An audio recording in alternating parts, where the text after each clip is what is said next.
Hello and welcome to साइथमेटिक्स। मैं हूँ रितु गुप्ता और आज हम यहाँ कंटिन्यू कर रहे हैं क्लास 10th बायोलॉजी का चैप्टर कंट्रोल एंड कोऑर्डिनेशन।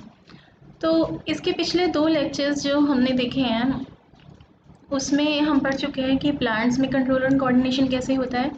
और हमने क्या देखा था, इससे जस्ट पहले लेक्चर में हमने देखा था कि एनिमल्स में कंट्रोल एंड कोऑर्डिनेशन के लिए दो सिस्टम्स प्रेजेंट हैं, एक है नर्वस सिस्टम और दूसरा है एंडोक्राइन सिस्टम। नर्वस सिस्टम के बारे में हम पिछले लेक्चर में डिटेल में पढ़ चुके हैं। तो इस लेक्चर में, इस क्लास में हम पढ़ने वाले हैं किसके बारे में, एंडोक्राइन सिस्टम के बारे में हम यहाँ पर पढ़ने वाले हैं। एंडोक्राइन सिस्टम या hormonal control, hormonal system for control and coordination in animals, ये क्या होता है। तो यहाँ पे अगर हम बात करें तो जैसे नर्वस सिस्टम में आपने देखा था कि कुछ पर्टिकुलर ऑर्गन्स हैं जो इस सिस्टम में इन्वॉल्व हैं, जो मिलकर इस सिस्टम को फॉर्म कर रहे हैं। वो ऑर्गन्स क्या थे, ब्रेन, स्पाइनल कॉर्ड और नर्व्स, ये सब मिलकर नर्वस सिस्टम बना रहे थे। ऐसे एंडोक्राइन सिस्टम में भी कुछ स्पेशल ऑर्गन्स हैं जो इन्वॉल्व हैं। उन स्पेशल ऑर्गन्स को हम कहते हैं ग्लैंड्स। ग्लैंड्स नाम तो आपके लिए नया नहीं है, क्यों? क्योंकि जब हमने डाइजेस्टिव सिस्टम पढ़ा था लाइफ प्रोसेसेस में, तब भी हमने ग्लैंड्स के बारे में बात की थी। तो ग्लैंड्स क्या होते हैं वहाँ पर हमने देखा था, जैसे कि सेलिवरी ग्लैंड्स, लिवर जो कि लार्जेस्ट ग्लैंड है हमारी बॉडी की। ये ग्लैंड्स क्या है, ऐसे ऑर्गन्स हैं जो कुछ केमिकल सिक्रीट कर रहे हैं, कुछ सब्सटेंस सिक्रीट कर रहे हैं, प्रोड्यूस कर रहे हैं। तो उन्हें ही हम ग्लैंड्स कहते हैं। क्या है ये? An organ which produces and releases substances, एक ऐसा ऑर्गन जो प्रोड्यूस कर रहा है और रिलीज कर रहा है कुछ सब्सटेंस, और वो सब्सटेंस क्या कर रहे हैं, that perform a specific function in the body. ऐसे सब्सटेंस रिलीज कर रहा है जो सब्सटेंस हमारी बॉडी में कुछ स्पेसिफिक फंक्शन परफॉर्म करते हैं, कुछ पर्टिकुलर फंक्शन परफॉर्म करते हैं। जैसे हमने क्या देखा था कि सेलिवरी ग्लैंड्स सलाइवा सिक्रीट करती हैं, और वो सलाइवा काम क्या करता है, वो कार्बोहाइड्रेट्स के डाइजेशन में हेल्प कर रहा है। या लीवर है, तो लीवर क्या सिक्रीट कर रहा है, लीवर सिक्रीट कर रहा है बाइल जूस, और वो बाइल जूस क्या कर रहा है, उसका एक स्पेशल काम है। काम क्या है उसका, इमल्सिफिकेशन ऑफ फैट, फैट के डाइजेशन में वो हेल्प कर रहा है। ठीक है।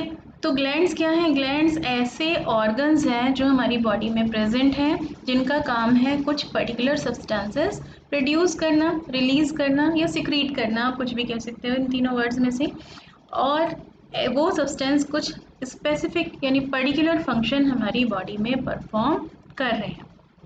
तो हमारी बॉडी में जितनी भी ग्लैंड्स प्रेजेंट हैं उन्हें बेसिकली हम दो कैटेगरीज में डिवाइड कर सकते हैं, exocrine glands and endocrine glands.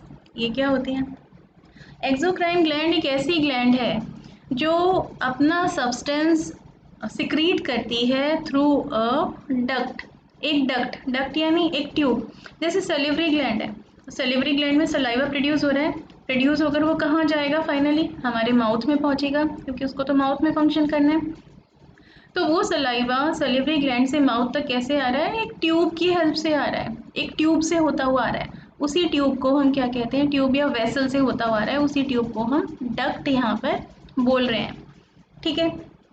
जैसे लीवर है, लीवर ने सिक्रेट किया bile juice, bile juice gall bladder में पहले तो स्टोर हो गया, उसके बाद एक बाइल डक्ट से होता हुआ वो इंटेस्टाइन में जाएगा। तो ये वो ग्लैंड्स हैं जिनकी सिक्रीशन एक डक्ट के थ्रू अपने इफेक्टर तक पहुंच रहे हैं। इफेक्टर यानी जहाँ पर उस सिक्रीशन को काम करना है वहाँ तक पहुँच रहे हैं। अपने इफेक्टर ऑर्गन तक कहाँ कैसे पहुँच रहे हैं, वो एक डक्ट यानी एक ट्यूब से होते हुए पहुँच रहे हैं। ठीक है। जैसे एग्जाम्पल हमने देखा, स्वेट ग्लैंड्स हैं हमारी बॉडी पर, सेलिवरी ग्लैंड्स हैं, लिवर है, इंटेस्टाइनल ग्लैंड्स हैं। जितनी भी हमने डाइजेस्ट सिस्टम में ग्लैंड्स पढ़ी थी वो सब कैसी थी, एक्सोक्राइन ग्लैंड्स थी। पेनक्रियाज हमने पढ़ा था, वो पेनक्रियाटिक जूस सिक्रीट करता है। पेनक्रियाटिक जूस पेनक्रियाज से इंटेस्टाइन तक कैसे जाता है, पेनक्रियाटिक डक्ट के थ्रू जाता है। ठीक है। दूसरी तरफ कुछ ऐसी ग्लैंड्स हैं जिन्हें हम कहते हैं एंडोक्राइन ग्लैंड। इनमें क्या अंतर है, इनमें और इनमें क्या अंतर है, ये एंडोक्राइन ग्लैंड डक्टलेस ग्लैंड्स है, यहाँ पर कोई डक्ट या ट्यूब प्रेजेंट नहीं है। तो इनके सिक्रीशन कैसे जाएंगे अपने टारगेट ऑर्गन्स तक, वो कैसे जाते हैं, डायरेक्ट ब्लड के थ्रू।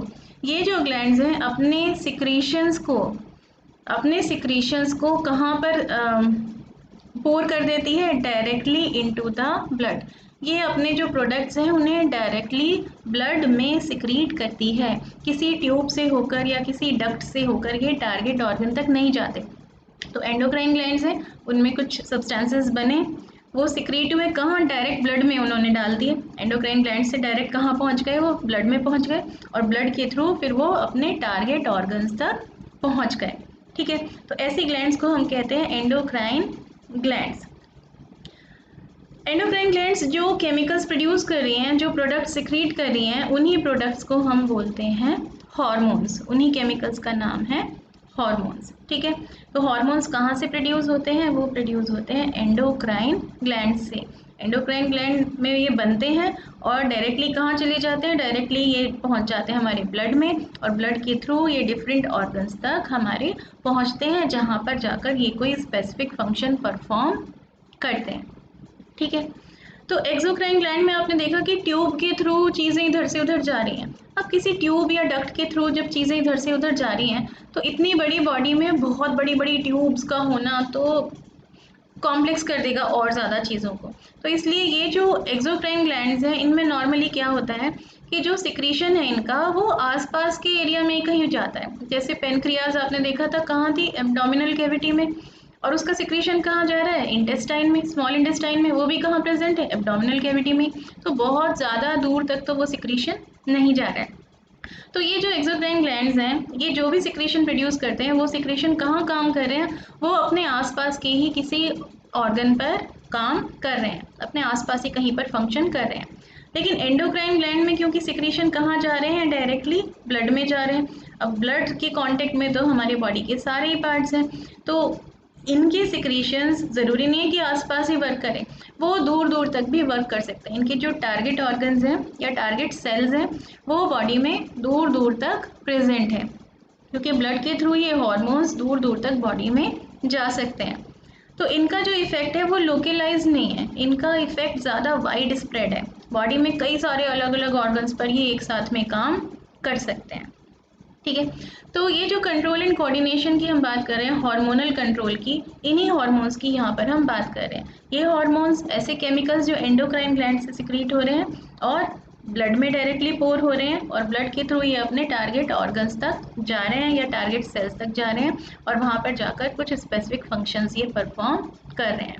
तो हार्मोन्स को अगर हम अच्छे से डिफाइन करें तो कैसे कर सकते हैं, हार्मोन्स क्या है, chemical substances produced by the endocrine glands. ऐसे केमिकल्स हैं ये जो एंडोक्राइन ग्लैंड्स से प्रोड्यूस होते हैं, that control and regulates various activities in the body. उनका काम क्या है, हमारी बॉडी में बहुत सारी एक्टिविटीज़ को कंट्रोल करना, कोऑर्डिनेट करना, रेगुलेट करना। तो इन्हीं डिफरेंट टाइप ऑफ हार्मोन्स के बारे में और ग्लैंड्स के बारे में, एंडोक्राइन ग्लैंड्स के बारे में हम इस चैप्टर में पढ़ने वाले हैं। तो main endocrine glands in our body, हमारी बॉडी की मेन एंडोक्राइन ग्लैंड्स कौन कौन सी हैं। इसमें सबसे पहले जो आती है ग्लैंड वो है हाइपोथैलेमस। हाइपोथैलेमस, हाइपो मतलब नीचे और थैलेमस ब्रेन का, ब्रेन जब हमने ब्रेन के पार्ट्स पढ़े थे, fore brain, mid brain, hind brain, तो फोर ब्रेन का ही एक्चुअली एक पार्ट है थैलेमस। तो फोर ब्रेन में एक पार्ट प्रेजेंट है ये थैलेमस। इस थैलेमस के नीचे यहाँ कहीं पर प्रेजेंट है क्या, हाइपोथैलेमस। यहाँ कहीं पर प्रेजेंट है हाइपोथैलेमस। ठीक है, क्या है ये, एक एंडोक्राइन ग्लैंड है, इसका मतलब ये ज़रूर कुछ ना कुछ हार्मोन सिक्रीट करती है और उस हार्मोन का ज़रूर कुछ ना कुछ स्पेसिफिक फंक्शन होगा। तो लोकेशन कहाँ पे प्रेजेंट है हाइपोथैलेमस, ये प्रेजेंट है ब्रेन में। अगर हम एक्चुअली और भी ज़्यादा अच्छे से बोलें तो फोर ब्रेन में प्रेजेंट है। कहाँ पर, थैलेमस और पिट्यूटरी ग्लैंड के बीच में। पिट्यूटरी ग्लैंड क्या, ये भी एक ग्लैंड है जिसके बारे में हम इसके नीचे पढ़ने वाले हैं। यहाँ है थैलेमस, उसके नीचे पिट्यूटरी ग्लैंड और इन दोनों के बीच में प्रेजेंट है हाइपोथैलेमस। दो तरह के हार्मोन्स ये हाइपोथैलेमस ग्लैंड प्रोड्यूस करती है। एक तरह के हार्मोन्स जिन्हें हम बोलते हैं रिलीजिंग हार्मोन्स और दूसरी तरह के हार्मोन्स जिन्हें हम बोलते हैं इनहिबिटिंग हार्मोन्स। रिलीजिंग हार्मोन्स जैसा कि नाम से पता चल रहा है, ये क्या करते हैं, ये पिट्यूटरी पर वर्क करते हैं और पिट्यूटरी को अपने हार्मोन्स रिलीज करने की का सिग्नल देते हैं। जबकि इनहिबिटिंग हार्मोन्स ये क्या करते हैं, ये भी पिट्यूटरी पे वर्क करते हैं और पिट्यूटरी को अपने हार्मोन्स का रिलीज बंद करने का सिग्नल देते हैं। क्या कर रहे हैं रिलीजिंग हार्मोन्स और inhibiting hormones? Control the release of other hormones of pituitary gland. ये जो हम इसके बाद नेक्स्ट ग्लैंड पढ़ने वाले हैं, पिट्यूटरी ग्लैंड, इसके हार्मोन्स के सिक्रीशन को या तो स्टार्ट करने का काम कर रहे हैं या फिर बंद करने का काम कर रहे हैं। या तो पिट्यूटरी ग्लैंड को स्टिमुलेट कर रहे हैं ताकि वो अपने हार्मोन्स रिलीज करे। कौन कर रहा है ये? Releasing hormones. या फिर इनहिबिट कर रहे हैं, पिट्यूटरी ग्लैंड को अपने सिक्रीशंस को बंद करने का सिग्नल दे रहे हैं कि अब तुम हार्मोन्स को सिक्रीट मत करो। तो कौन कर रहा है? ये कर रहे हैं इनहिबिटिंग हार्मोन्स। तो हाइपोथैलेमस क्या कर रही है? एक्चुअली इस पिट्यूटरी ग्लैंड को कंट्रोल कर रही है। कब इस पिट्यूटरी से हार्मोन सिक्रीट होंगे, कब इस पिट्यूटरी से हार्मोन सिक्रीट होने बंद हो जाएंगे। ठीक है। फिर सेकंड आती है पिट्यूटरी ग्लैंड। कहाँ प्रेजेंट है? ब्रेन में ही प्रेजेंट है, हाइपोथैलेमस के जस्ट नीचे। ये आपको दिखाई दे रही है पिट्यूटरी ग्लैंड। इसको हम मास्टर ग्लैंड भी कहते हैं। मास्टर ग्लैंड क्यों कहते हैं? क्योंकि बाकी और ग्लैंड्स का सिक्रीशन पिट्यूटरी ग्लैंड के कंट्रोल में होता है। जैसे हमने देखा हाइपोथैलेमस किसे कंट्रोल कर रही है? पिट्यूटरी को। ऐसे पिट्यूटरी ग्लैंड कंट्रोल कर रही है बाकी और ग्लैंड्स के सिक्रीशन को।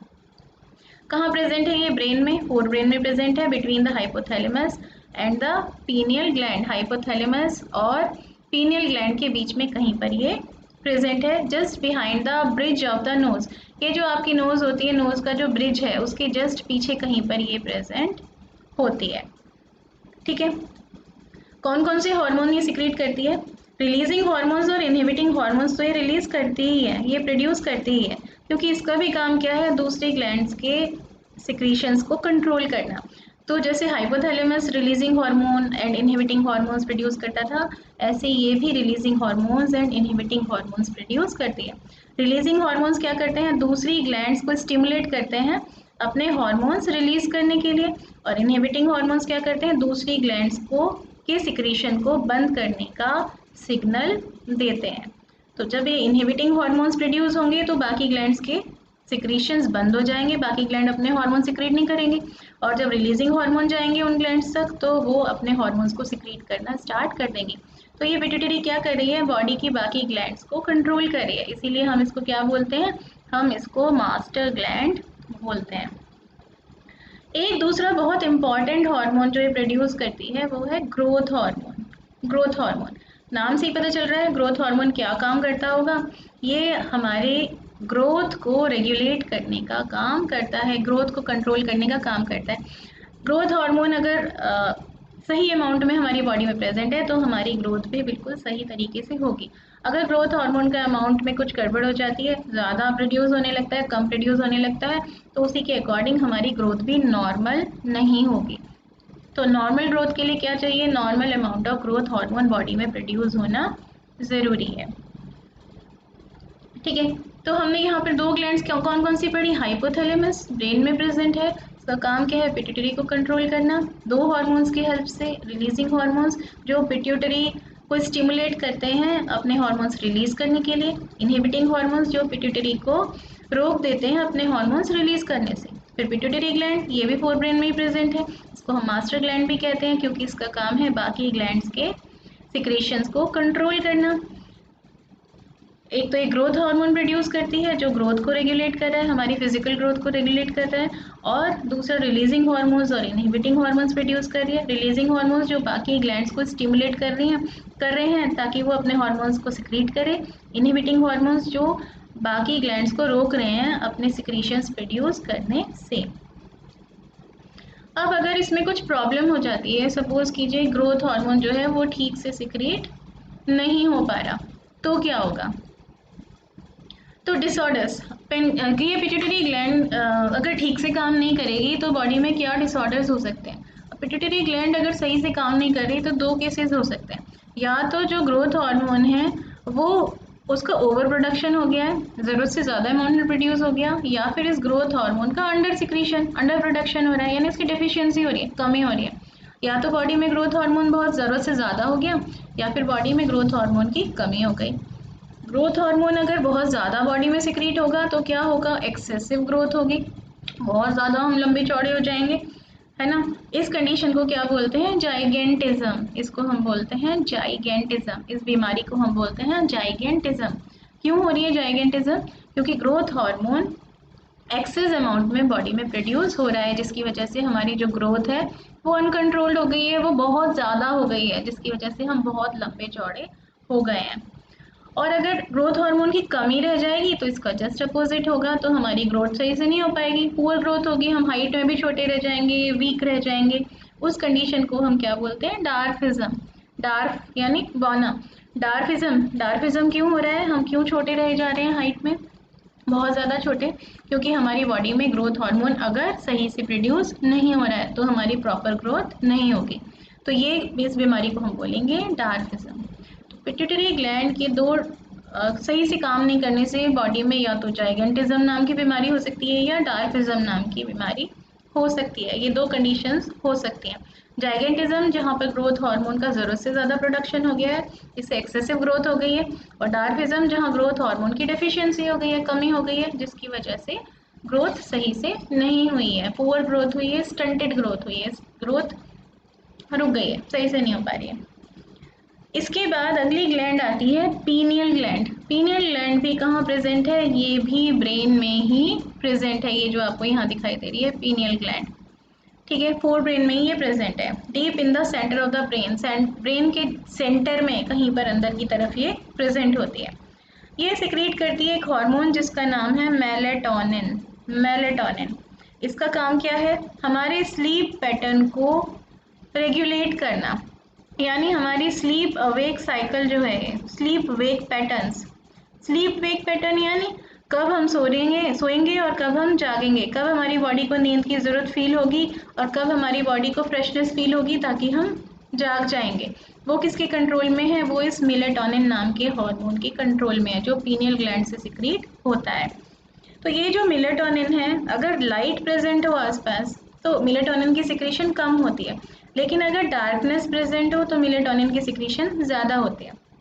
ज़्यादा मेलेटोनिन मतलब बॉडी को लगता है कि बॉडी को क्या सिग्नल मिलता है इससे कि अब सोने का टाइम हो गया है, तो हम ड्राउजी हो जाते हैं, नींद आने लगती है, हम सो जाते हैं।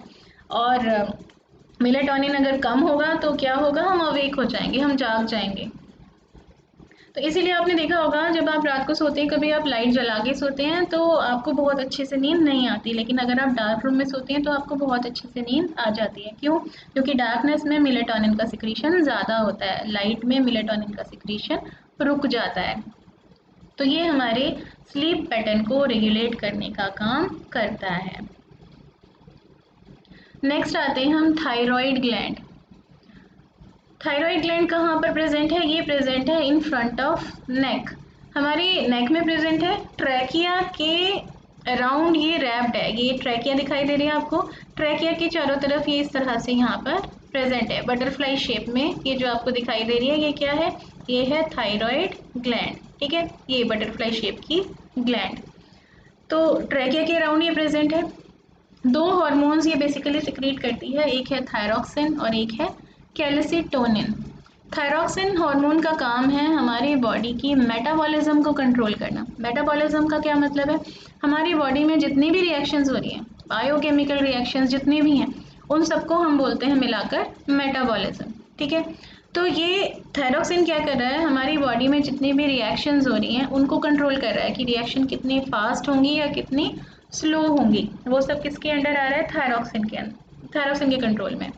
अगर थायरॉक्सिन ज़्यादा अमाउंट में प्रोड्यूस होगा तो रिएक्शंस फास्ट होने लगेंगी बॉडी में, थायरॉक्सिन कम अमाउंट में प्रोड्यूस होगा तो हमारी बॉडी की रिएक्शंस स्लो हो जाएंगी। रिएक्शंस जैसे रेस्पिरेशन की रिएक्शन हमने पढ़ी है ना, रेस्पिरेशन में कुछ रिएक्शन हो रही है, जब डाइजेशन हो रहा है तब कुछ रिएक्शंस हो रही हैं, ऐसे कुछ ग्रोथ हो रही है, कुछ रिपेयरिंग हो रही है बॉडी में, तो तरह तरह की रिएक्शंस लगातार बॉडी में चल रही हैं, नई नई चीज़ें बन रही हैं और कुछ चीज़ों के ब्रेकडाउन लगातार होते जा रहे हैं। उन सारी रिएक्शंस को मिलाकर हम बोलते हैं क्या है? मेटाबॉलिज्म।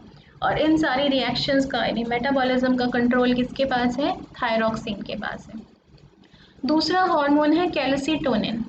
ये क्या करता है? ब्लड में कैल्शियम और पोटेशियम के लेवल को कंट्रोल रखता है, रेगुलेट करता है।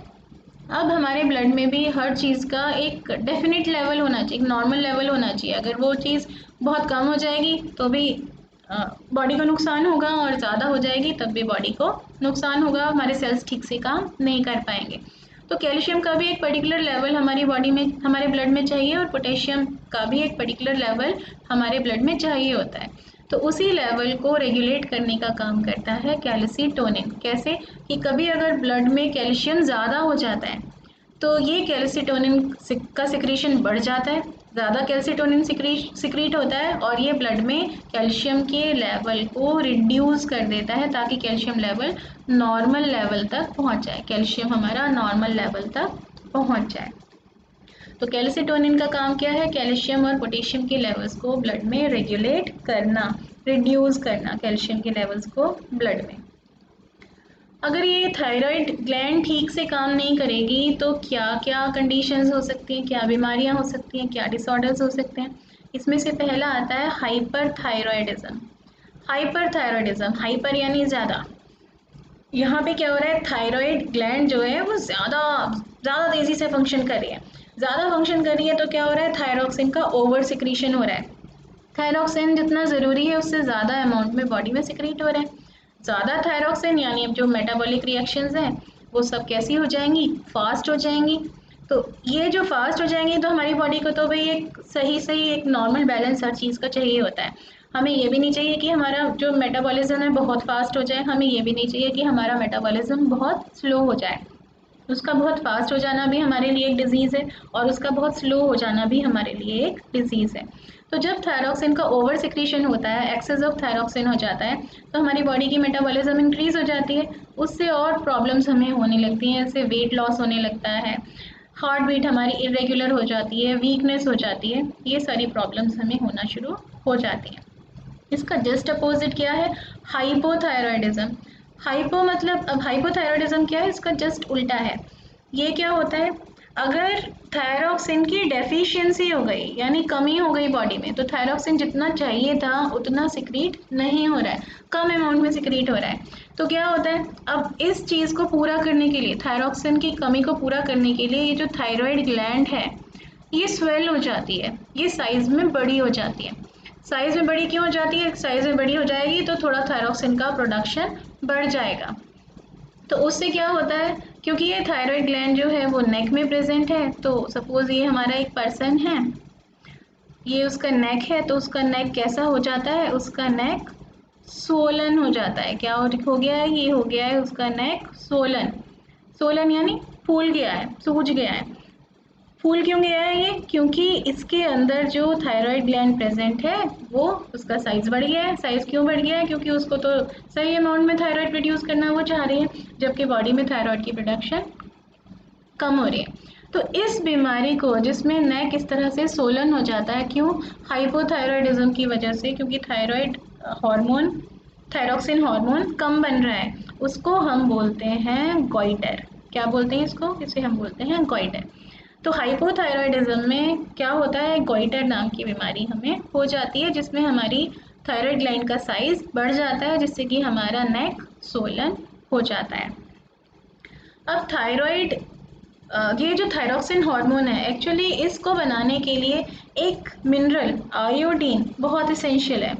तो जब तक आयोडीन सफिशिएंट अमाउंट में बॉडी में नहीं होगा तब तक सफिशिएंट अमाउंट में थायरॉक्सिन हार्मोन नहीं प्रोड्यूस हो सकता। तो ज़्यादातर जो हाइपोथायरॉयडिज्म के केस होते हैं या गोइटर के केस होते हैं वो किसकी वजह से होते हैं, जब हम अपने खाने में सफिशिएंट अमाउंट में आयोडीन नहीं लेते, तो आयोडीन की बॉडी में कमी हो जाती है। आयोडीन की कमी हो जाती है तो थायरॉक्सिन हार्मोन की भी कमी हो जाती है, क्योंकि थायरॉक्सिन हार्मोन को बनाने के लिए तो आयोडीन की ज़रूरत है। तो उससे क्या होता है, फिर हमारी थायराइड ग्लैंड जो है वो साइज़ में बड़ी हो जाती है। तो अगर हम इस गोइटर को प्रिवेंट करना चाहते हैं तो हमें क्या करना चाहिए, हमें अपने खाने में सही अमाउंट में आयोडीन को ज़रूर लेना चाहिए, आयोडीन का इंटेक हमें ज़रूर करना चाहिए। तो उसके लिए क्या हुआ है, गवर्नमेंट ने भी ये रूल बना दिया है कि जो भी नमक प्रोड्यूस होगा, सॉल्ट प्रोड्यूस होगा, वो सब कैसे प्रोड्यूस्ड होंगे, आयोडाइज्ड सॉल्ट, आयोडाइज्ड। जो हम खाने का नमक यूज़ करते हैं उसमें पहले से ही आयोडीन का के कंपाउंड एडेड रहते हैं, ताकि हमारी बॉडी को सफिशिएंट अमाउंट में आयोडीन मिल सके। तो नमक हमारा होता क्या है, आपको पता होगा, NaCl, सोडियम क्लोराइड। इसमें क्या डाल दिया जाता है, साथ में सोडियम आयोडाइड, और इसमें ऐड कर दिया जाता है सोडियम आयोडाइड। क्या है, आयोडीन का सॉल्ट है। तो जब ये खाने के साथ में हमारी बॉडी में जाता है तो हमारी बॉडी को सफिशिएंट अमाउंट में आयोडीन मिल जाता है। सफिशिएंट अमाउंट में आयोडीन मिलेगा तो सफिशिएंट अमाउंट में थायरॉक्सिन बनेगा और गोइटर के चांसेस कम हो जाएंगे। नेक्स्ट ग्लैंड पर हम आते हैं पैराथायरॉइड। पैराथायरॉइड ग्लैंड ये कहाँ प्रेजेंट है? ये जो आपको दिखाई दे रही है थायराइड ग्लैंड के ऊपर, ये छोटे छोटे से जो छोटी छोटी सी 4 ग्लैंड्स आपको दिखाई दे रही हैं, इन्हीं का नाम है पैराथायरॉइड ग्लैंड्स। तो कहाँ प्रेजेंट है? ये थायराइड ग्लैंड से अटैच्ड रहती हैं, ठीक है। ये एक हार्मोन प्रोड्यूस करती हैं जिसका नाम है पैराथायरॉइड हार्मोन, जिसका काम है, इसका काम भी क्या है? ब्लड में कैल्शियम के लेवल्स को रेगुलेट करना। पीछे भी हमने देखा था ना, किसी ग्लैंड का क्या, किसी हार्मोन का काम था कैल्शियम के लेवल को ब्लड में रेगुलेट करना। कौन सा हार्मोन था वो? कैल्सिटोनिन, जो थायराइड प्रोड्यूस कर रही थी।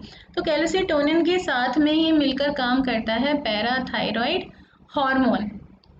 कैल्सिटोनिन क्या कर रहा था?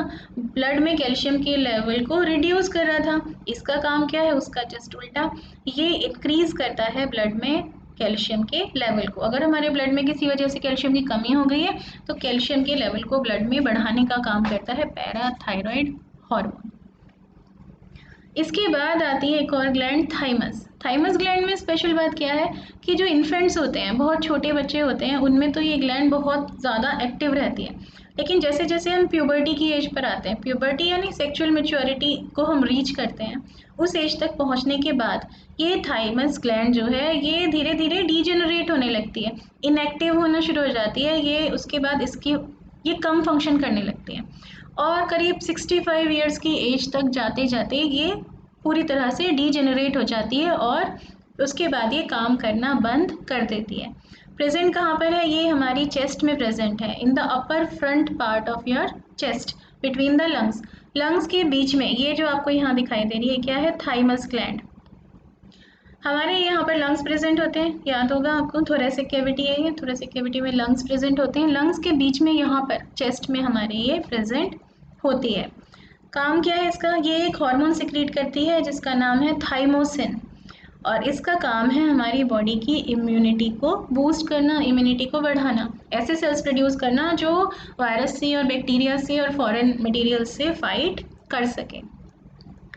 बच्चों में ये बहुत बड़ी होती है और धीरे धीरे ये श्रिंक होने लगती है और 65 इयर्स की एज के बाद ये फंक्शनलेस हो जाती है, डीजेनरेट हो जाती है।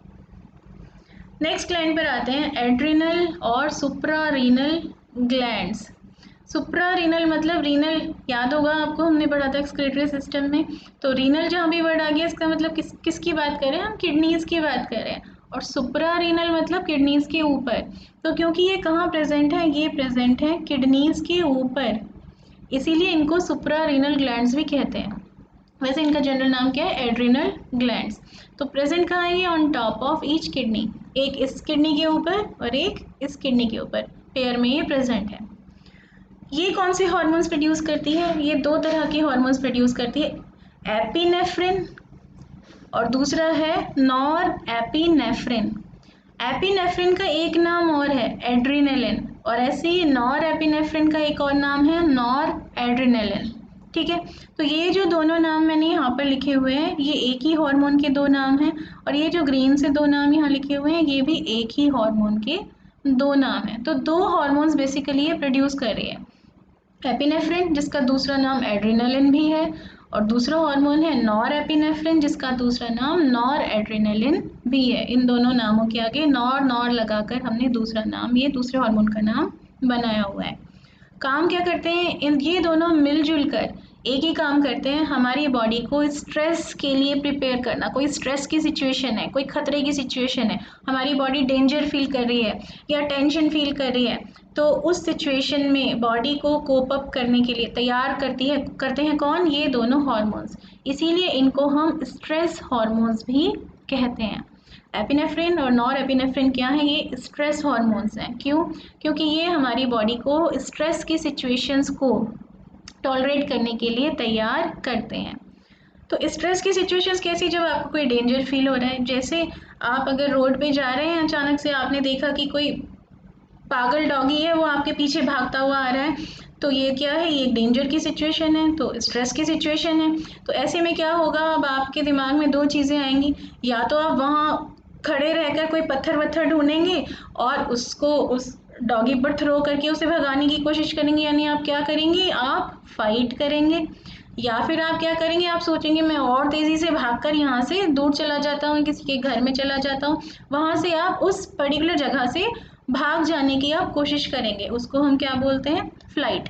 तो कोई भी स्ट्रेस की सिचुएशन जब होती है, हमारी बॉडी दो तरह से रिएक्ट करती है, या तो हमारी बॉडी फाइट करती है या फिर हमारी बॉडी फ्लाइट करती है। या तो हमारी बॉडी में फाइट रिस्पॉन्स होता है, चलो यहीं रुको और लड़ो, या फिर हमारी बॉडी में फ्लाइट रिस्पॉन्स होता है कि भाग जाओ। जैसे आपका अगले दिन टेस्ट है, तो एक तो रिस्पॉन्स आपका ये होगा कि मैं अच्छे से पूरी रात जाग कर आज पढ़ाई करूँगा, ये क्या है आपका फाइट वाला रिस्पॉन्स। दूसरा रिस्पॉन्स क्या हो सकता है कि मैं तो सुबह पेट दर्द का बहाना कर दूंगा और छुट्टी मार लूँगा, ये कौन सा रिस्पॉन्स है, ये है आपका फ्लाइट रिस्पॉन्स। तो फाइट और फ्लाइट रिस्पॉन्स के लिए आपकी बॉडी को तैयार कौन कर रहा है, यही दोनों हार्मोन्स जो एड्रिनल ग्लैंड सिक्रीट कर रही है। कौन से हार्मोन्स, एपिनेफ्रिन जिसका दूसरा नाम है एड्रिनलिन, नॉर एपिनेफ्रिन जिसका दूसरा नाम है नॉर एड्रिनलिन। कैसे प्रिपेयर करती है ये हमें स्ट्रेस की सिचुएशंस के लिए, हमारी हार्ट रेट बढ़ जाती है, हमारा जो ब्लड में ग्लूकोज का लेवल है वो बढ़ जाता है, और क्या हो जाता है, ब्लड प्रेशर इंक्रीज हो जाता है, हमारे जो एयर पैसेजेस हैं वो एक्सपेंड हो जाती हैं। क्या फ़ायदा होगा उससे, ये फ़ायदा होगा ज़्यादा ऑक्सीजन बॉडी को मिलेगी, बॉडी को ज़्यादा ऑक्सीजन मिलेगी तो ब्लड में ज़्यादा ऑक्सीजन जाएगी, ब्लड प्रेशर भी बढ़ गया, हार्ट रेट भी बढ़ गई, उससे क्या होगा, अब ये ब्लड में डिजॉल्व ऑक्सीजन जो है ज़्यादा अमाउंट में और जल्दी जल्दी हमारे डिफरेंट सेल्स तक पहुँचेगी। ठीक है। आई का जो प्यूपिल है जिसके बारे में हमने बात की थी पिछले लेक्चर में भी, उसका साइज़ बढ़ जाता है ताकि हमें और अच्छे से दिखाई दे, अंधेरा भी है तब भी हम उसमें ज़्यादा क्लियरली देख सकें। मसल्स तक ब्लड का जो सप्लाई है वो बढ़ जाता है। क्यों, फाइट और फ्लाइट रिस्पॉन्स के लिए ज़रूरत किस चीज़ की है, मसल्स की ज़रूरत है। भागना है आपको या फाइट करना है तो आपको मसल्स की ज़रूरत पड़ेगी ऑब्वियसली। तो मसल्स में ब्लड का फ्लो बढ़ जाता है, ब्लड का फ्लो मसल्स में बढ़ जाएगा तो क्या होगा, मसल्स को ज़्यादा अमाउंट में ऑक्सीजन मिलेगी, ज़्यादा ऑक्सीजन मिलेगी तो ज़्यादा एनर्जी प्रोड्यूस होगी। एनर्जी कैसे प्रोड्यूस हो रही है, याद होगा आपको, रेस्पिरेशन की रिएक्शन से जिसमें ऑक्सीजन यूटिलाइज होती है। तो ज़्यादा ब्लड यानी ज़्यादा ऑक्सीजन यानी तेज़ी से हो रहा है रेस्पिरेशन की रिएक्शंस, और उससे क्या हो रहा है, ज़्यादा एनर्जी प्रोड्यूस हो रही है ताकि हम अच्छे से रिस्पॉन्स दे सकें, हमारी मसल्स जो है वो बिना थके ज़्यादा टाइम तक काम कर सके। बॉडी की मेटाबॉलिज्म को ये इस तरह से चेंज कर देता है कि जो एनर्जी प्रोड्यूस करने वाली रिएक्शंस हैं वो तो फास्ट हो जाती हैं, लेकिन ऐसी रिएक्शंस जहाँ पे एनर्जी कंज्यूम हो रही है वो स्लो हो जाती हैं। जैसे अगर आपने खाना खा गए हैं तो उसके डाइजेशन का प्रोसेस स्लो हो जाएगा क्योंकि उसको अभी तुरंत आपको ज़रूरत उसकी नहीं है। जैसे आपने देखा होगा आपका अभी टेस्ट है, अगर सपोज़ 2 घंटे के बाद, तो आपको भूख कम लगती है, एग्ज़ाम्स के दिनों में भूख नहीं लगती, भूख कैसे लगता है, भूख मर गई हमारी। वो क्यों होता है, क्योंकि डाइजेशन का प्रोसेस स्ट्रेस की वजह से स्लो हो गया है। तो ब्लड ग्लूकोज लेवल बढ़ जाता है ताकि ब्लड में ज़्यादा ग्लूकोज होगा तो ज़्यादा रेस्पिरेशन होगा, ज़्यादा रेस्पिरेशन होगा तो ज़्यादा एनर्जी प्रोड्यूस होगी।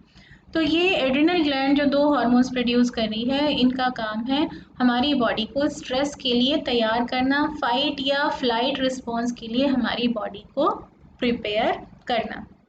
ठीक है, बहुत काम के हार्मोन्स हैं। तो इसके बाद आता है पेनक्रियाज। पेनक्रियाज का नाम तो आपने सुना हुआ है, डाइजेस्टिव सिस्टम जब हमने पढ़ा था तब भी हमने पेनक्रियाज के बारे में बात की थी। कहाँ प्रेजेंट है, स्टमक के पीछे कहीं पर ये प्रेजेंट है, याद होगा आपको इस तरह की शेप की, डाइजेस्टिव सिस्टम में भी हमने बनाई थी।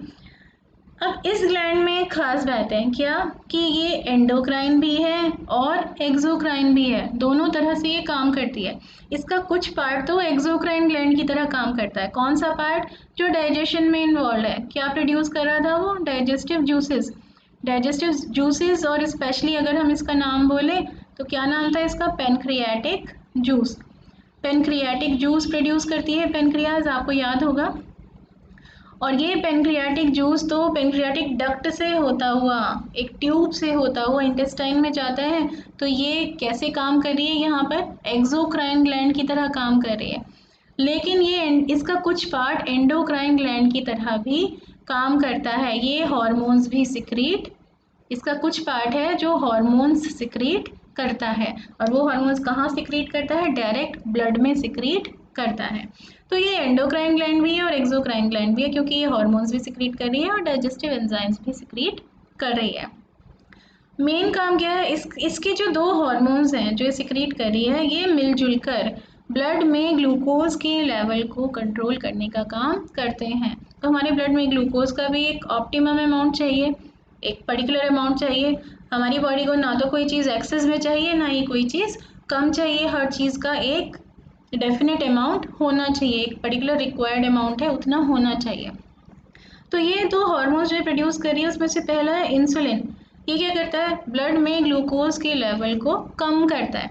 सपोज ब्लड में ग्लूकोज का लेवल बहुत बढ़ गया तो क्या होगा, अब तो मुश्किल हो जाएगी, सेल्स में ग्लूकोज कम हो जाएंगे, और ब्लड में ग्लूकोज ज़्यादा हो गया तो ब्लड के सेल्स भी डैमेज होने के चांसेस हैं, और ये ब्लड जहाँ जहाँ जिन पार्ट्स तक जा रहा है, बॉडी पार्ट्स तक, बॉडी ऑर्गन्स तक, उनके भी डैमेज होने के चांसेस हो जाएंगे। तो ये इंसुलिन का प्रोडक्शन बढ़ जाएगा, ये इंसुलिन प्रोड्यूस होगा लार्ज अमाउंट में, और ये ब्लड में से ग्लूकोज के लेवल को कम कर देगा। ऐसी रिएक्शंस वहाँ पर इनिशिएट हो जाएंगे जिससे ग्लूकोज जो है वो सेल्स में जाना स्टार्ट हो जाएगा। दूसरा हार्मोन है जो इसका जस्ट अपोजिट काम कर रहा है, ग्लूकेगॉन। इसका नाम है ग्लूकेगॉन। ग्लूकेगॉन क्या करता है, ये ब्लड में ग्लूकोज के लेवल को बढ़ाने का काम करता है। सपोज ब्लड में ग्लूकोज का लेवल ज़्यादा कम हो गया, अब भी प्रॉब्लम है क्योंकि एक पर्टिकुलर अमाउंट तो चाहिए, नहीं तो ब्लड के सेल्स सही से फंक्शन नहीं कर पाएंगे। तो क्या होगा, तो ये ग्लूकेगॉन का सिक्रीशन ज़्यादा होगा और ये इंश्योर करेगा कि ब्लड में ग्लूकोज का लेवल बढ़ जाए। तो इंसुलिन और ग्लूकेगॉन मिलकर क्या काम कर रहे हैं, हमारे ब्लड ग्लूकोज लेवल को कंट्रोल कर रहे हैं, इसको रेगुलेट कर रहे हैं। डिसऑर्डर, अगर ये ठीक से काम नहीं करेगी पेनक्रियास तो क्या बीमारी हो सकती है। तो सबसे पहली चीज़ है, अगर इंसुलिन की डेफिशिएंसी हो गई, इंसुलिन की कमी हो गई बॉडी में, तो क्या होगा, अब इंसुलिन काम क्या करता है, ब्लड में ग्लूकोज के लेवल को कम करने का। इंसुलिन की कमी हो जाएगी तो ब्लड में ग्लूकोज का लेवल उतना कम नहीं हो पाएगा जितना हमारी बॉडी को चाहिए। तो उससे क्या बीमारी हो जाएगी, हाइपरग्लिसीमिया। हाइपरग्लिसीमिया यानी ब्लड में बहुत ज़्यादा शुगर का अमाउंट बढ़ जाएगा, too much sugar in the blood. और ब्लड में अगर शुगर ज़्यादा है तो सेल्स में तो शुगर कम रहेगा, ग्लूकोज कम रहेगा, तो एनर्जी सेल्स को पूरी तरह से नहीं मिलेगी। इस बीमारी को हम क्या बोलते हैं, इसी को हम बोलते हैं डायबिटीज़। डायबिटीज़ तो आप जानते हैं। तो डायबिटीज़ क्या है, ब्लड में ग्लूकोज का लेवल बढ़ जाना। क्यों बढ़ जाता है वो, क्योंकि इंसुलिन हार्मोन सही से सिक्रीट नहीं होता, इसका अंडर सिक्रीशन होता है, इसकी डेफिशिएंसी हो जाती है, तो जिसकी वजह से ब्लड में ग्लूकोज का लेवल बढ़ जाता है। इसका ठीक अपोजिट होगा जब ग्लूकेगॉन की डेफिशिएंसी होगी, क्योंकि ग्लूकेगॉन का काम तो इंसुलिन से जस्ट अपोजिट है। तो अगर ग्लूकेगॉन की कमी हो गई तो हमें हो जाएगी हाइपोग्लाइसीमिया। हाइपोग्लाइसीमिया यानी एक ऐसी कंडीशन जहाँ पर ब्लड में ग्लूकोज का लेवल रिक्वायर्ड अमाउंट से कम हो जाता है।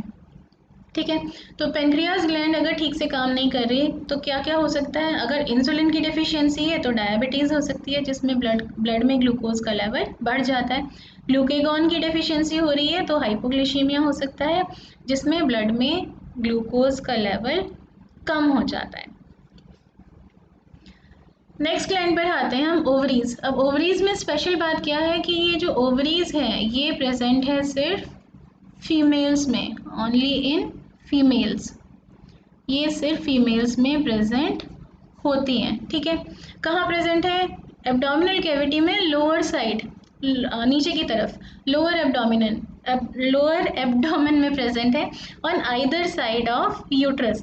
ये यूट्रस क्या है, अब इस यूट्रस के बारे में तो हम डिटेल में पढ़ेंगे जब हम रिप्रोडक्शन चैप्टर पढ़ेंगे। अभी तो आप इतना समझ सकते हो कि एक मस्कुलर बैग लाइक स्ट्रक्चर है जो लोअर एब्डोमेन में फीमेल्स में प्रेजेंट होता है। तो ये है यूट्रस, और इसके दोनों तरफ, एक इधर और एक इधर, पेयर में प्रेजेंट है, ये भी प्रेजेंट है क्या, ओवरीज। अब ओवरीज में भी क्या स्पेशल बात है कि ये भी एक्सोक्राइन भी है और एंडोक्राइन भी है। इसका कुछ पार्ट एक्सोक्राइन ग्लैंड की तरह काम करता है और कुछ पार्ट एंडोक्राइन ग्लैंड की तरह काम करता है। जो इसका एक्सोक्राइन वाला पार्ट है वो करता है एग्स प्रोड्यूस करने का काम। एग्स क्या होते हैं, फीमेल गैमीट्स। फीमेल गैमीट्स और एग्स और ये सब हम मेल गैमीट्स सब हम किस में पढ़ेंगे, जब हम नेक्स्ट बायो का चैप्टर पढ़ेंगे, रिप्रोडक्शन चैप्टर, उसमें हम इनके बारे में डिटेल में पढ़ेंगे। पर आपने छोटी क्लासेस में कुछ तो इसके बारे में पढ़ा हुआ है। तो फीमेल गैमीट जो फीमेल्स में प्रोड्यूस होता है, जिसे हम एग भी कहते हैं, वो ओवरी से सिक्रीट होता है। तो ओवरी का एक्सोक्राइन पार्ट है जो एग को प्रोड्यूस कर रहा है, और इसका एंडोक्राइन पार्ट है जो किसको प्रोड्यूस कर रहा है, जो कुछ हॉर्मोन्स को प्रोड्यूस कर रहा है। ये हॉर्मोन्स जो डायरेक्टली ब्लड में जा रहे हैं। ये हॉर्मोन्स कौन से हैं, पहला है एस्ट्रोजन और दूसरा है progesterone. Estrogen, progesterone. Estrogen hormone क्या करता है, जो फीमेल रिप्रोडक्टिव सिस्टम है उसको मेंटेन करने का काम करता है, उसको ठीक से डेवलप करने का काम और उसको मेंटेन करने का काम एस्ट्रोजन का ही होता है। और दूसरा female secondary sexual characteristics. Secondary sexual characteristics यानी फीमेल्स में जो टिपिकल कैरेक्टरिस्टिक्स हैं जिसके बेसिस पर आप पहचान सकते हैं, कुछ ऐसे कैरेक्टरिस्टिक फीचर्स हैं जो मेल्स में और फीमेल्स में डिफरेंट होते हैं, उनकी फिजिकल अपीयरेंस में कुछ डिफरेंस आपको देखने को मिलता है कि आप देखकर पहचान पाते हो कि जो आपके सामने जो खड़ा है वो मेल है या फिर वो फीमेल है।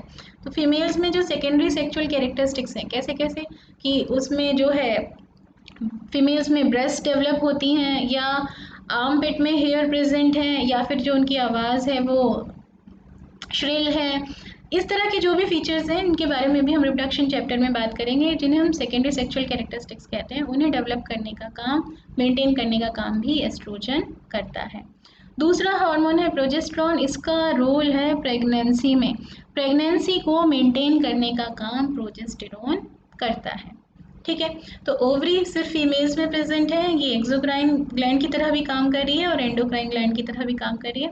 इसका एक्सोक्राइन पार्ट जो है वो एग्स प्रोड्यूस कर रहा है और एंडोक्राइन पार्ट दो हार्मोन्स प्रोड्यूस कर रहा है, एस्ट्रोजन एंड प्रोजेस्टेरोन। एस्ट्रोजन का काम है फीमेल रिप्रोडक्टिव सिस्टम को डेवलप करना और मेंटेन करना, और साथ में सेकेंडरी सेक्सुअल कैरेक्टरिस्टिक्स जो फीमेल में प्रेजेंट है उन्हें मेंटेन करना। प्रोजेस्टेरोन का काम क्या है, प्रेगनेंसी को मेंटेन करना।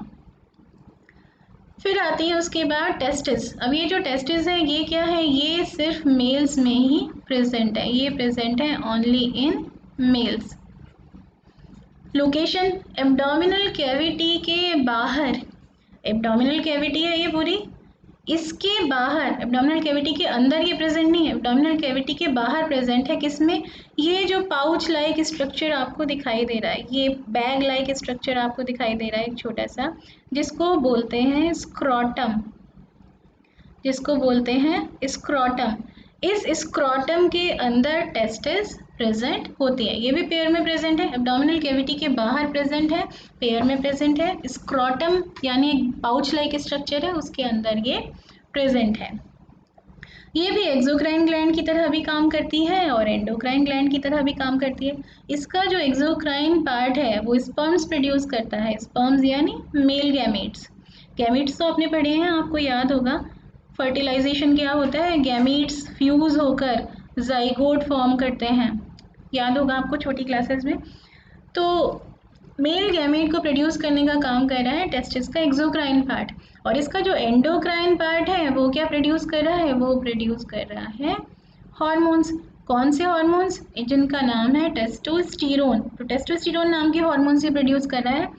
काम क्या होता है इस हार्मोन का, male reproductive system, male reproductive system में जो भी ऑर्गन्स आ रहे हैं उन सबको डेवलप करना और मेंटेन करना, और साथ में मेल्स में जो सेकेंडरी सेक्सुअल कैरेक्टरिस्टिक्स हैं उनको कंट्रोल करना, जैसे दाढ़ी आना, मूछें आना, आवाज़ का भारी हो जाना, ये सब सेकेंडरी सेक्सुअल कैरेक्टरिस्टिक्स को ये मेंटेन करने का काम करता है।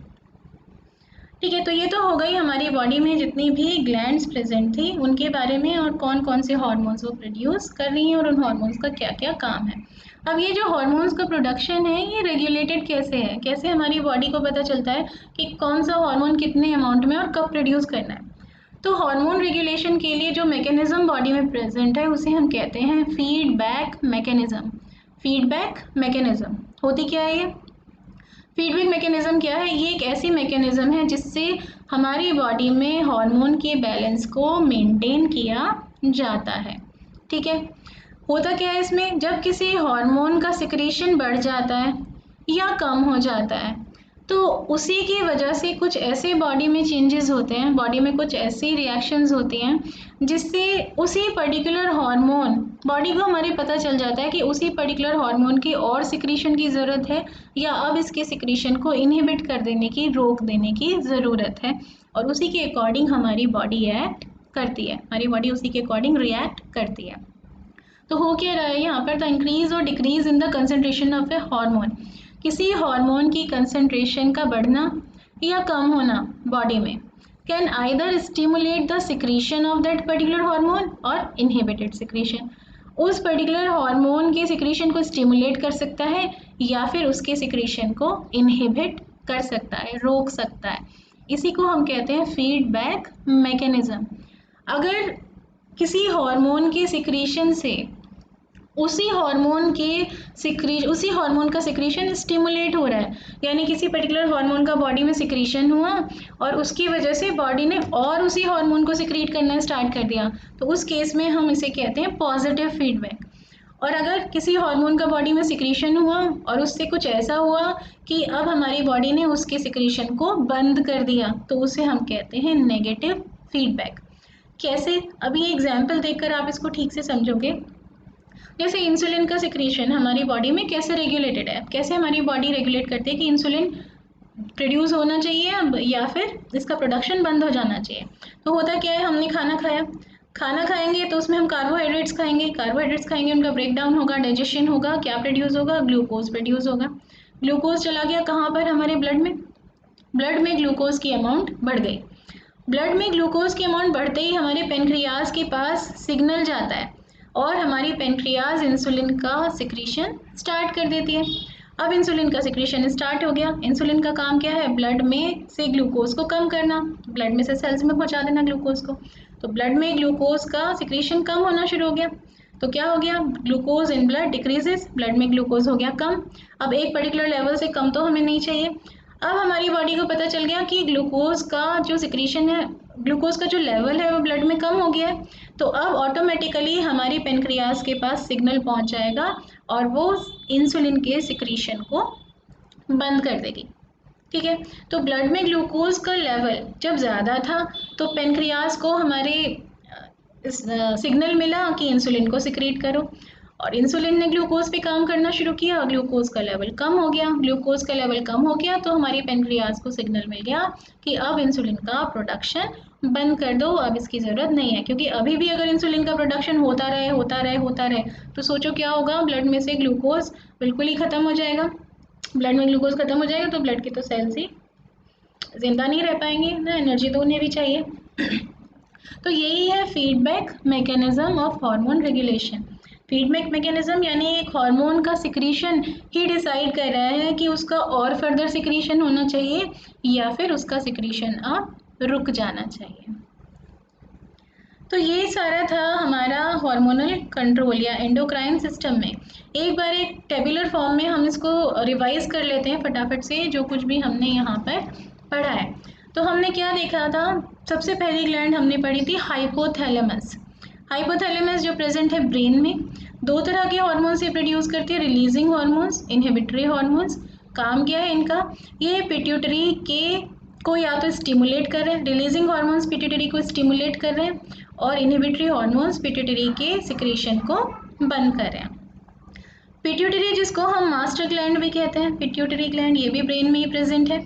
ये भी दो तरह के हार्मोन्स प्रोड्यूस कर रहे हैं, रिलीजिंग हार्मोन्स जो बाकी ग्लैंड्स के सिक्रीशन को स्टिमुलेट कर रहे हैं और इनहिबिटरी हार्मोन्स जो बाकी ग्लैंड्स के सिक्रीशन को स्टॉप कर रहे हैं। इसके अलावा एक जो बहुत इंपॉर्टेंट हार्मोन ये प्रोड्यूस कर रही है वो है ग्रोथ हार्मोन, जिसका काम है हमारी ग्रोथ को कंट्रोल करना। ग्रोथ हार्मोन, GH लिख दिया है इसको शॉर्ट में। ग्रोथ हार्मोन का अगर एक्सेस हो जाता है तो उस कंडीशन को कहते हैं जाइगेंटिज्म, ग्रोथ बहुत ज़्यादा हो जाती है। और अगर डेफिशिएंसी यानी कमी हो जाती है तो उस कंडीशन को कहते हैं डार्फिज्म, यानी ग्रोथ कम रह जाती है। फिर आती है पीनियल ग्लैंड, ये भी ब्रेन में प्रेजेंट है। ये मेलेटोनिन नाम का हार्मोन सिक्रीट करती है जो कि हमारी स्लीप वेक साइकिल को कंट्रोल करता है। नेक्स्ट आती है थायराइड ग्लैंड जो कि प्रेजेंट है नेक में। ये प्रोड्यूस करती है दो hormones, thyroxine and calcitonin. Thyroxine का काम है हमारी मेटाबॉलिज्म को कंट्रोल करना और कैल्सिटोनिन का काम है ब्लड में कैल्शियम के लेवल को कम करना। ठीक है, इसके डिसऑर्डर से, इसको ठीक से, अगर ये थायराइड ग्लैंड ठीक से काम नहीं करती तो क्या हो सकता है, अगर थायरॉक्सिन एक्सेस में प्रोड्यूस हो रहा है तो हाइपर थायरॉयडिज्म नाम की बीमारी हो जाती है, इसमें मेटाबॉलिज्म बढ़ जाती है। और अगर डेफिशिएंसी हो जाती है तो गोइटर नाम की बीमारी हो जाती है, जिसमें हमारा नेक जो है वो सोलन हो जाता है। फिर आती है पैराथायरॉइड, ये भी नेक में ही प्रेजेंट है, थायराइड से अटैच प्रेजेंट है। पैराथॉर्मोन नाम का हार्मोन ये प्रोड्यूस करती है जो ब्लड में कैल्शियम के लेवल को इंक्रीज करता है। तो ये कैल्सिटोनिन और पैराथॉर्मोन मिलजुल कर ब्लड में कैल्शियम के लेवल को कंट्रोल कर रहे हैं। फिर आती है थाइमस, जो चेस्ट में प्रेजेंट है, ओल्ड एज में ये डिजेनरेट हो जाती है। थाइमोसिन नाम का हार्मोन ये प्रोड्यूस करती है जो हमारी बॉडी को इम्यूनिटी प्रोवाइड करता है। फिर नेक्स्ट कौन सी ग्लैंड हमने पढ़ी थी? Adrenal gland. एड्रिनल ग्लैंड जिसका एक नाम और है suprarenal gland. Suprarenal glands kidneys पर ही प्रेजेंट है। एड्रिनलिन या एपिनेफ्रिन नाम का हार्मोन ये प्रोड्यूस करती है। नॉर एड्रिनलिन या नॉर एपिनेफ्रिन नाम का हार्मोन भी ये प्रोड्यूस करती है, जिन्हें हम बोलते हैं स्ट्रेस हार्मोन्स, क्योंकि ये हमारी बॉडी को स्ट्रेस की सिचुएशंस के लिए प्रिपेयर करती है। फाइट और फ्लाइट रिस्पॉन्स जो स्ट्रेस की सिचुएशन में हम देते हैं उसके लिए हमारी बॉडी को ये तैयार करती है। पेनक्रियाज ये एक्सोक्राइन भी है और एंडोक्राइन भी है, स्टमक के पीछे प्रेजेंट है। ये प्रोड्यूस करती है दो हार्मोन्स, इंसुलिन और ग्लूकेगॉन, जो मिलजुल कर ब्लड में शुगर के लेवल को, ग्लूकोज के लेवल को कंट्रोल करते हैं। इंसुलिन तो ब्लड में ग्लूकोज के लेवल को कम करता है और ग्लूकेगॉन ब्लड में ग्लूकोज के लेवल को बढ़ाता है। अगर इंसुलिन की कमी हो जाती है बॉडी में तो डायबिटीज़ नाम की बीमारी हो जाती है, और अगर ग्लूकेगॉन की कमी हो जाती है तो हाइपोग्लाइसीमिया नाम की बीमारी हो जाती है। ओवरीज जो सिर्फ फीमेल्स में ही प्रेजेंट है, ये भी एक्सोक्राइन भी है और एंडोक्राइन भी है, लोअर एब्डोमेन में प्रेजेंट है। दो हार्मोन ये प्रोड्यूस कर रही है, एस्ट्रोजन और प्रोजेस्टेरॉन। एस्ट्रोजन का काम क्या है? रिप्रोडक्टिव सिस्टम को मेंटेन करना और सेकेंडरी सेक्सुअल कैरेक्टरिस्टिक्स को मेंटेन करना। प्रोजेस्टेरॉन का काम है प्रेगनेंसी को मेंटेन करना।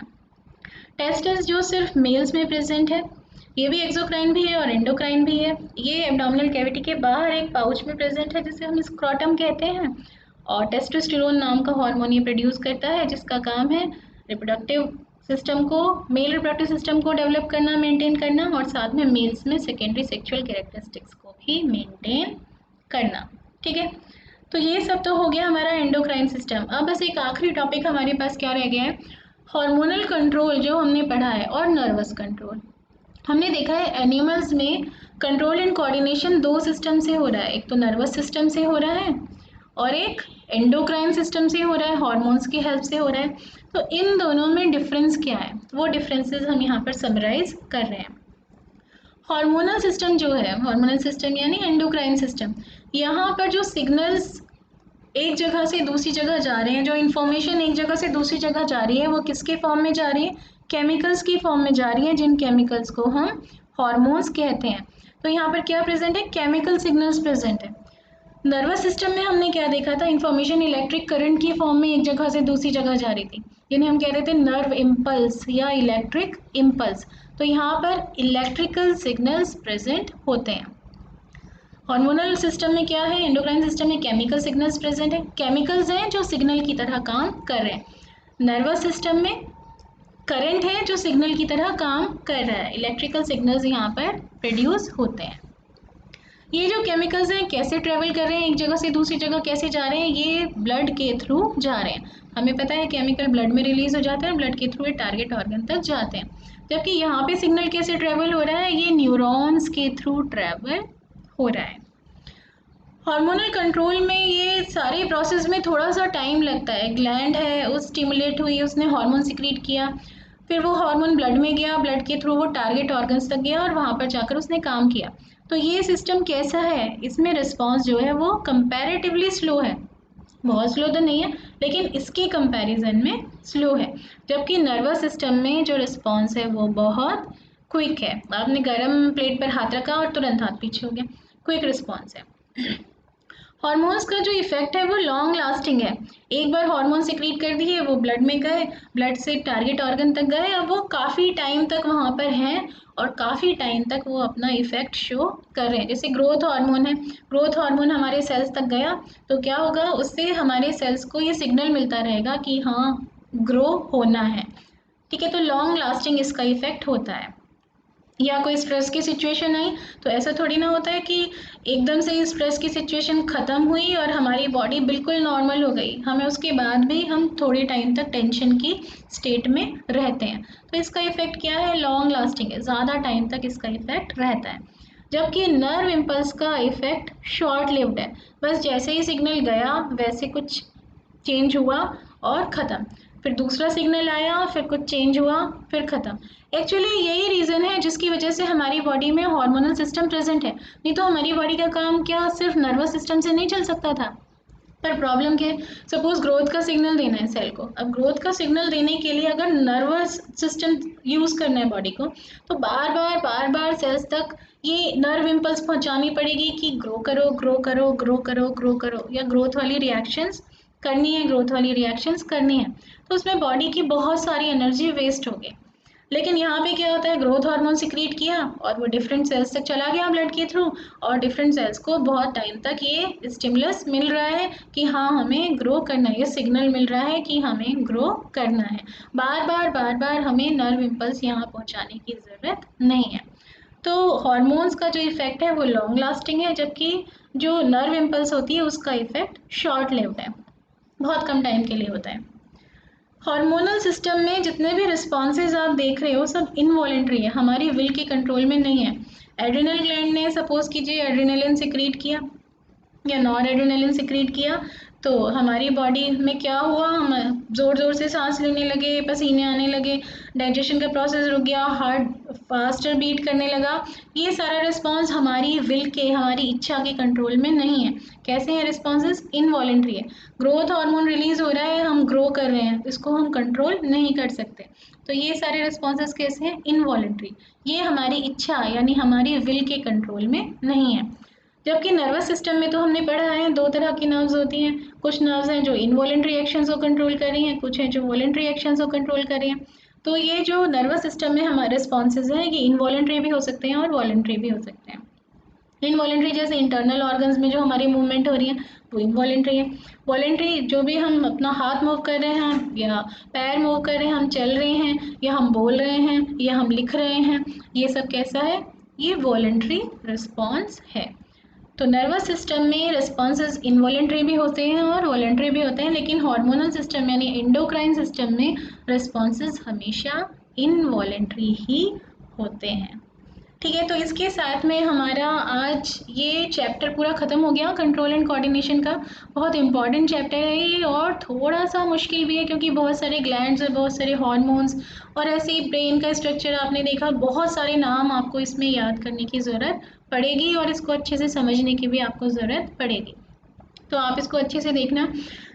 जहाँ पर आप ये वीडियो देखोगे उसके नीचे आपको जो इन्फॉर्मेशन लिखी रहती है उसमें आपको इसके नोट्स डाउनलोड करने के लिए भी लिंक मिलेगा।